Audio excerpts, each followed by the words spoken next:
Ay, patingin ako ng bigas mo na natitira. Saan ang bigas mo? Ang bigas ko nung ka ha, mantay si sir. Ayan. Guys, ito yung natatangi niyang kayamanan, tinabi niya.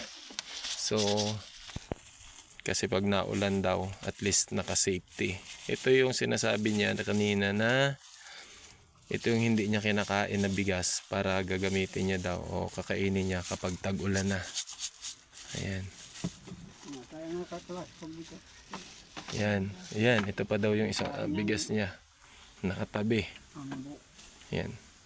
So, hindi ko alam kung gaano ka-blessed kumpara kay tatay. Yan.